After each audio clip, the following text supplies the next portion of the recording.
கிருஷ்ணகிரி மாவட்டம் ஓசூர் சுற்றுவட்டார பகுதிகளில் கனமழை பெய்த நிலையில் கெலவரப்பள்ளி அணையிலிருந்து தென்பெண்ணை ஆற்றில் ரசாயன நுரையுடன் நீர் செல்வதால் விவசாயிகள் மற்றும் பொதுமக்கள் கவலை அடைந்திருக்கின்றனர். தொடர்பான கூடுதல் தகவலுடன் நிகழ்ச்சியை செய்தியாளர் செல்வா ஒவ்வொரு முறையும் இந்த மாதிரியான ரசாயன கலப்பு அப்படின்னு அதிக அளவுக்கு நடந்துட்டு இருக்கு. இதுவரைக்கும் மேற்கொண்ட விசாரணை என்ன தெரிய வந்திருக்கு? இப்ப தொடர்ந்து இதே மாதிரி நிலை நீடிக்கிறதுக்கு என்ன காரணம்?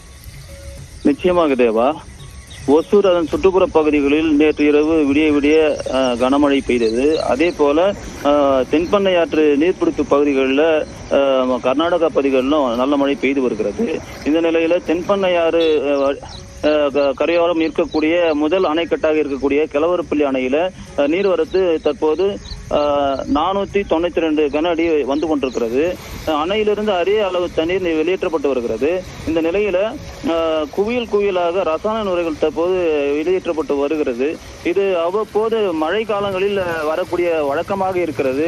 ஆனால் இந்த பகுதி விவசாயிகள் பல முறை இந்த நுரைகளை சோதனை செய்வதற்கு அதிகாரிகள் வருகிறார்கள். கண்துடைப்பு நாடகமாகத்தான் இருக்கிறது என்று விவசாயிகள் குற்றம் சாட்டி கொண்டிருக்கிறார்கள்.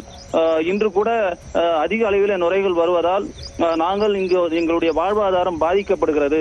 ஆகவே அதிகாரிகள் மெத்தன போக்கு இல்லாமல் இதை சீராக நடவடிக்கை எடுத்து சரி செய்ய வேண்டும் என கோரிக்கை விடுத்திருக்கிறார்கள். இந்த நீர் தான் கடலூர் வரைக்கும் சென்று கலக்கிறது. ஆகவே இந்த பகுதியிலே இருக்கக்கூடிய விவசாயிகள் அனைவருமே பாதிக்கப்படுகிறார்கள். முதலில் நாங்கள் இருக்கிறோம், நாங்கள் தான் பாதிக்கப்படுகிறோம் என்று நாங்கள் குரல் கொடுத்தாலும் மற்றவர்கள் குரல் கொடுக்காமல் இருப்பது எங்களுக்கு வேதனை தருகிறது. ஆகவே குறுகிய காலத்தில் இதை சரி செய்ய வேண்டும். கொடியாரம் பகுதியில் அணை நீர் தடுப்பணை கட்டி சுத்திகரிக்க வேண்டும் என்று விவசாயிகள் கோரிக்கை விடுத்திருக்கிறார்கள். தேவா, உங்களுடைய விரிவான தகவலுக்கு நன்றி செல்வா.